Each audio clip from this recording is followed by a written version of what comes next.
Hello travelers, welcome back to my channel Travel Munshi. So guys, recently मैंने travel किया Malaysia to India. That was during COVID-19 pandemic because of some necessary reasons. And काफ़ी लोग and काफ़ी friends मुझसे पूछ रहे थे इसका क्या entire process है. So I thought मैं इस पर एक वीडियो बनाऊँ with detailed process. So guys, ये 6 steps का process है जो आप follow कर सकते हैं. एंड इन 6 स्टेप्स को अगर आप स्टेप बाय स्टेप फॉलो करते हैं तो आपको कोई भी बीच में प्रॉब्लम नहीं होगी एंड सडनली कोई डॉक्यूमेंट आपको प्रिपेयर नहीं करना होगा. तो गाइस, स्टेप 1 होगा, आप वहाँ पे किसी भी वीज़ा कैटेगरी के अंदर वर्क कर रहे हैं, वेदर दैट्स EP 1, 2 और 3, आपको अपनी कंपनी से, आपके HR से या आपके ट्रैवल डेस्क से या आपके मैनेजर से अप्रूवल लेना है सो दैट आपको उसके बाद में जब रजिस्टर करना हो अपने एग्जिट एंट्री अप्रूवल के लिए वो आपको सपोर्ट करें. तो गाइस, अगर हम देखें स्टेप 2 के अंदर आपको ESD यानी कि एक्सपैट्रिएट सर्विस टेस्ट जो होता है वहाँ पे रजिस्टर करना होता है. वो आपकी कंपनी करती है, आपका HR करता है, जिसके पास में कंपनी की एंड आपकी सारी इन्फॉर्मेशन अवेलेबल होती है. आपको सिर्फ जो आपका स्पेसिफिक कंसर्न है, जो भी आपका नेसेसरी रीज़न है, उसके सपोर्टिंग डॉक्यूमेंट्स उनके साथ शेयर करने होते हैं सो दैट आपका एग्जिट एंट्री या एग्जिट अप्रूवल आपको स्मूथली मिल जाए.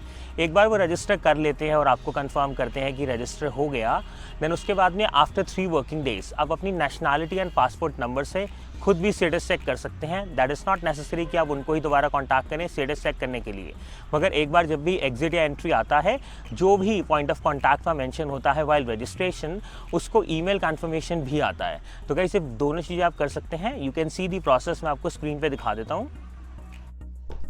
ये है वेबसाइट EST पोर्टल की. इस वेबसाइट पे आप आएंगे, लिंक मैंने मेंशन किया है डिस्क्रिप्शन के अंदर. आप इसको स्क्रॉल डाउन करेंगे, क्लिक करेंगे माई एंट्री के इस ऑप्शन पे, एंड यहाँ आने के बाद में जैसे ये पेज लोड होगा उसके बाद में आप देख सकते हैं चेक माई एंट्री स्टेटस. तो गाइस, इस पे आपको क्लिक करना है एंड अब जो पेज आएगा यहाँ पे आपके पास ऑप्शन है either my entry reference number. अगर आपके पास वो है तो आप वो डाल सकते हैं, अदरवाइज आपका पासपोर्ट नंबर, जो भी आपका पासपोर्ट नंबर है वो डालिए, प्लस यहाँ पे आप अपनी नेशनैलिटी चूज़ कीजिए.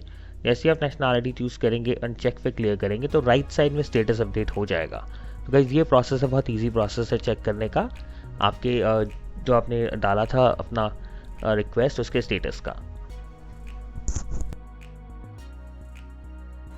गाइस, जो आपने प्रोसेस देखा इससे आपको पता चल गया कि आपको एग्जिट एंट्री या एग्जिट जो भी अप्रूवल मिला है. अगर आपको सिर्फ एग्जिट मिलता है तो आपको फ्रॉम द डेट जब वो अप्रूवल आपको मिला है 60 डेज़ के अंदर कंट्री एग्जिट करनी है, और अगर आपको एग्जिट एंट्री मिलता है तो आपको 60 डेज़ के अंदर एंट्री एंड एग्जिट दोनों करना है. तो गाइस, ये वैलिडिटी है इस अप्रूवल लेटर की जो आपको DGIM से मिलता है. And after this guide in the 3rd step आपको जाना है ट्रैवल कंपनी के पास में जो आपकी टिकट बुक करेगी वंदे भारत मिशन के अंदर, एंड वो सिर्फ ऑस्कर हॉलीडेज़ कर रहा है कोलालमपुर के अंदर. तो मैं उसका वेबसाइट का लिंक मेंशन कर रहा हूँ डिस्क्रिप्शन में. And guys, you can see few clips, क्योंकि मैं यहाँ पे गया था, मैं आपको वो क्लिप्स दिखा देता हूँ वहाँ पे किस तरह मैं जाके टिकट बुक करी. मैं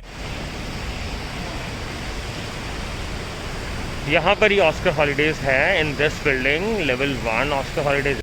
ये पैसे करा लिए हैं विड्रॉ. अब I am going back to the same place जहाँ जाके मुझे पे करना है. अप्रॉक्सीमेटली 1150 की टिकट है KL to Delhi, which I am buying for I think after 7 or 8 days I'll be flying. Exact date they will give me. So let's go back. Guys, I'll help you with the further process also, क्या करना है उसके बाद.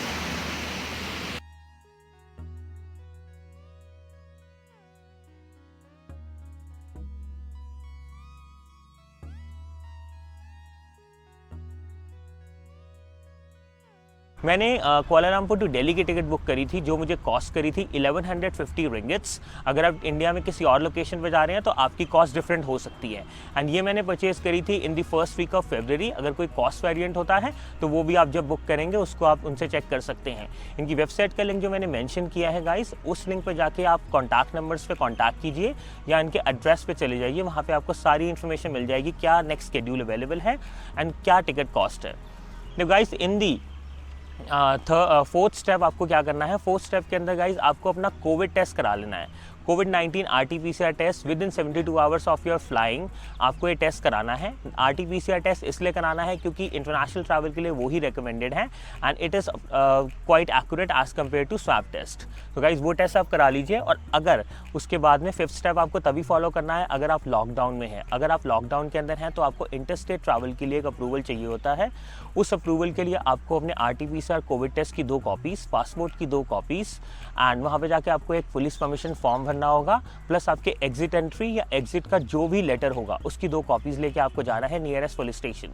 वहाँ आप जाएंगे, वहाँ जाके आपको एक डॉक्यूमेंट्स की कॉपी वो अपने पास रखते हैं एंड एक कॉपी वो आपको प्रोवाइड कर देते हैं as a approval, so that आप स्मूथली इंटरस्टेट ट्रैवल कर सकें। ये जब भी एप्लीकेबल है गाइस अगर आप ट्रैवल कर रहे हैं ड्यूरिंग MCO या किसी तरह के भी पार्शियल या फुल लॉकडाउन में जहाँ पे इंटरस्टेट ट्रैवल रिस्ट्रिक्शंस हैं। अगर ऐसा नहीं है then you can easily skip this process. And in this 6th process guys आपको पहुँचना है फ्लाइट जिस दिन है उस दिन 5 hours before at the airport. So guys airport के कुछ क्लिप्स मैं आपको इसके बाद दिखा दूंगा एयरपोर्ट पे क्या क्या खुला हुआ है, क्योंकि मैंने ट्रैवल किया था फरवरी के फर्स्ट वीक के अंदर। उस टाइम पे MCO था एंड काफ़ी शॉप्स बंद थी, सिर्फ कुछ कॉफ़ी शॉप्स एंड कुछ कॉस्मेटिक शॉप्स एंड कुछ ड्यूटी फ्री शॉप्स खुली हुई थी। तो यहाँ पे ज़्यादा कुछ नहीं खुला हुआ था। मैं आपको दिखाता हूँ क्या क्या हमें चीज़ें मिली थी। वहाँ पे हमारे को एक फेस शील्ड मिला था, मास्क मिला था बोर्डिंग के टाइम पे एंड सिर्फ 2 कॉफ़ी शॉप्स खुली हुई थी, रेस्ट कुछ नहीं खुला हुआ था। मगर फ़्लाइट ऑन टाइम थी एंड ऑन टाइम मैंने लैंड किया। एंड लैंड करने के बाद में गाइस जो फर्दर प्रोसेस होगा उसके अंदर ये होगा कि आपके पास में अगर आपकी नेगेटिव RT-PCR रिपोर्ट है और अगर आपका फाइनल डेस्टिनेशन दिल्ली है, तो जैसे दिल्ली में जिस वक्त मैंने ट्रैवल किया उस वक्त क्वारंटाइन मैंडेटरी नहीं था। अगर आप RT-PCR रिपोर्ट आपके पास में नेगेटिव है तो गाइस आप वो रिपोर्ट दिखाएं। वहाँ पे एक डॉक्टर पैनल है जो उसे वेरीफाई करेगा। उसके बाद में एक और पैनल है जो आपको एग्जाम करता है क्वारंटाइन के लिए, तो आपको क्वारंटाइन नहीं करना होगा। मगर अगर आप किसी और स्टेट में ट्रैवल कर रहे हैं या आप दिल्ली लैंड करने के बाद में किसी और सिटी स्टेट में ट्रैवल करेंगे तो वो सब आपको चेक करना होगा अथॉरिटीज़ से या वेबसाइट्स पे चेक करना होगा जहाँ पे भी आप ट्रैवल कर रहे हैं जिस सिटी या स्टेट में। मैं सारे लिंक्स ये 6 के 6 स्टेप्स मेंशन कर रहा हूँ डिस्क्रिप्शन में। कोई और भी अगर आपको इन्फॉर्मेशन चाहिए तो you can easily comment on the video and please guys share this video with the people. जो लोग भी ट्रैवल करना चाहते हैं रिसेंटली उनको सारी इन्फॉर्मेशन बहुत ईजिली अवेलेबल हो जाएगी, क्योंकि जिस वक्त मैं ये कर रहा था रजिस्ट्रेशन उस वक्त ये इन्फॉर्मेशन मुझे काफ़ी लोगों से गैदर करनी पड़ी। सो आई थॉट कि मैं एक इस पर प्रॉपर वीडियो बना दूं। एंड गाइस ये जब भी आप प्रोसेस करते हैं इन बिटवीन में एक बार आप टिकट कराने से पहले इंडियन हाई कमीशन की साइट पे जाके रजिस्टर कर लीजिएगा। तो गाइज़ ये है साइट इंडियन हाई कमीशन की जो मैं बात कर रहा था अपनी वीडियो में। यहाँ पे आपने रजिस्टर करना है। आप देख सकते हैं ये जो लिंक है Indian and foreign nationals for Vande Bharat mission में ट्रैवल करने के लिए, आप इस पर क्लिक करेंगे। इस पर क्लिक करने के बाद में फॉर्म आएगा, ये फॉर्म आपने फिल आउट करना है। फॉर्म फिल आउट करने के बाद में एक रेफरेंस नंबर जनरेट होगा जब आप यहाँ पे सबमिट कर देंगे। सारी बेसिक इन्फॉर्मेशन है जो आपको फॉलो करनी है। उसके बाद में आपको एक रेफरेंस नंबर जो मिलेगा उस रेफरेंस नंबर से आपको हेल्प होती है टिकट बुक कराने में। एंड अगर आप एयरपोर्ट पर जाते हैं वहाँ पे आप रेफरेंस नंबर देते हैं डिक्लेरेशन फॉर्म्स पे जब आपको मेंशन करना होता है। तो ये reference number guys make sure कीजिए जैसे आप कंपनी से अप्रूवल लेते हैं उसके बाद में आप इस रेफरेंस नंबर को अपने साथ कैरी करें एंड कहीं भी इसको नोट कर लीजिएगा।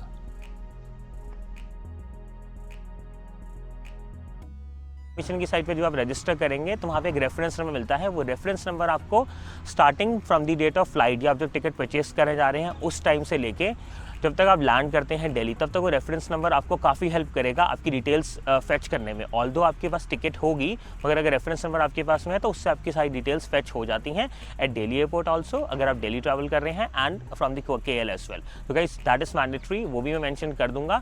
एंड प्लीज़ उसको इन सारे स्टेप्स से पहले रजिस्ट्रेशन कर लीजिएगा जब आपको कंपनी से अप्रूवल मिलता है, सो दैट आपको कहीं और इस तरह का हडल नहीं हो।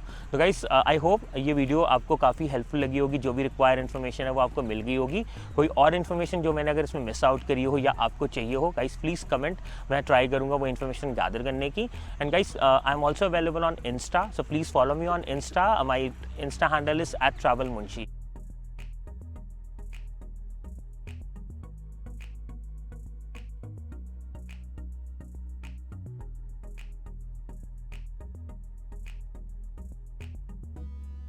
सो ट्रैवलर्स ये पूरा सेटअप है आपको, यानी कि एक मास्क मिलता है एंड एक ये शील्ड मिलती है जो आप पहन सकते हैं वाइल ट्रैवलिंग। एंड मास्क तो इट्स मैंडेटरी, शील्ड भी आई थिंक काफ़ी लोग डाल रहे हैं, तो it's a kind of a protection which you can use. तो 5 आवर्स की फ़्लाइट के अंदर अगर आपको बीच में कोई भी लगता है तो you can wear the shield, otherwise mask तो आपको मैंडेटरी पहनना ही है। अंदर जाके बताता हूँ अगर शील्ड के लिए भी ये मैंडेटरी है या नहीं, बट या it's good and you will get this complimentary, will not have to buy it.